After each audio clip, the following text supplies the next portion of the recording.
درود پڑھنے کے دنیاوی فائدے بھی بہت سے ہیں، جن میں سے ایک صحت ہے، کیونکہ رحمت آتی ہے نا، تو جو رحمت آتی ہے تو پھر تو مشکل سے مشکل مرحلے آسان ہو جاتے ہیں۔ ہو سکتا ہے آپ میں سے کچھ لوگ شیخ صالح المغامسی کا نام جانتے ہوں، بہت بڑے اسکالر ہیں، ان کا ویب سائٹ بھی ہے الراسخون فی العلم، قرآن کی تفسیر بھی انہوں نے کی ہے، بہت ایک لمبا عرصہ مسجد قباء کے امام رہے ہیں۔ وہ دل کی ایک بیماری میں مبتلا ہو گئے، جس کی وجہ سے ان کو دل کا آپریشن کروانا پڑا۔ یہ 2012 کی بات ہے۔ دل کا آپریشن کروانے کے بعد ان کے لیے ایک عجیب و غریب واقعہ رونما ہوا۔ اس واقعے میں اللہ کی عظمت اور قدرت عیاں اور ظاہر تھی، وہ اللہ جس کے ہاتھ میں سب کچھ ہے۔ شیخ بیان کرتے ہیں کہ 24 گھنٹوں کے بعد جب وہ ہوش میں آئے، یعنی آپریشن کے بعد، تو جو نرس شیخ کی بیماری کے حالات کی نگرانی کر رہا تھا، اس نے کہا کہ خون میں کوئی چیز ہے۔ اس نے جو کچھ دیکھا اس نے اسپیشلسٹ ڈاکٹر کو بتایا، پھر اس ڈاکٹر نے اپنے گرد 14 ڈاکٹر اور جمع کر لیے، یہاں تک کہ شیخ اس ساری کارروائی سے خوف زدہ ہو گئے، کیونکہ ان کے ارد گرد کے ڈاکٹروں کے چہرے اور ان کے اظہار خیال میں بہت واضح تبدیلی تھی، یعنی مطلب یہ تھا کہ اب یہ بچنے والی کنڈیشن نہیں۔ اور انہوں نے وہ طبی سامان جو اس وقت شیخ کو لگایا ہوا تھا، اس کے بارے میں انہوں نے ایک دوسرے کو ایسے اشارے دیے جو اطمینان بخش نہیں تھے، یعنی یہ ہٹانے پڑیں گے تو اب ختم ہے۔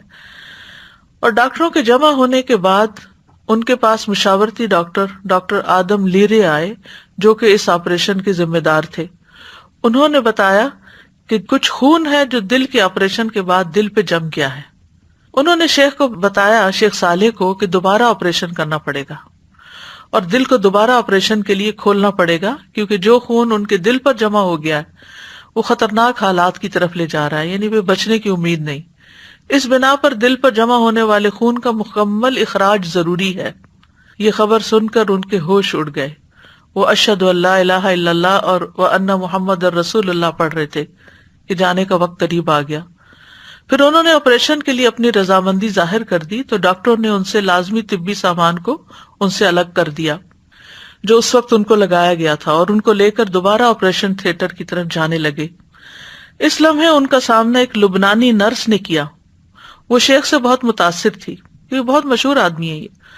اس نے دیکھا کہ شیخ پہلا آپریشن ختم ہونے کے بعد خوش نہیں تھے۔ نرس اس بات سے غمزدہ ہوئی کہ ایک ہی دن کے بعد شیخ کو دوبارہ آپریشن کی تکلیف برداشت کرنے کے لیے آپریشن تھیٹر کی طرف لے جایا جا رہا ہے۔ تو اسی وقت نرس نے کہا، یا صالح صلی علی النبی وربی یفرجھا، کہ اے صالح آپ نبی صلی اللہ علیہ وسلم پر درود بھیجیں، اللہ اس بیماری کو دور کر دے گا۔ تو شیخ صالح نے اسے جواب دیتے ہوئے کہا، اللہم صلی علی محمد وعلی آل محمد۔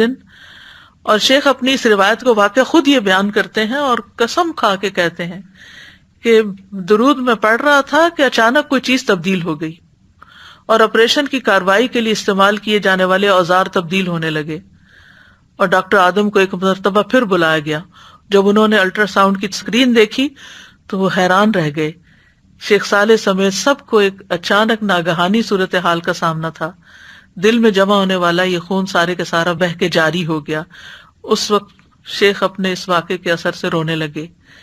تو یہ ہے کہ بعض اوقات انتہائی مشکل حالات میں، انتہائی تکلیف دہ حالات میں، جب انسان اپنے دل میں کوئی تکلیف محسوس کر رہا ہو یا اپنے کسی عزیز کی تکلیف کو دیکھ کر پریشان ہو رہا ہو، تو سچے دل سے دروشی پڑھیں، تو انشاءاللہ آپ دیکھیں گے کہ اللہ سبحانہ وتعالیٰ اپنی رحمت فرما دے گا، کیونکہ ہمیں دنیا میں بھی اللہ کی رحمت چاہیے اور آخرت میں بھی اللہ کی رحمت چاہیے۔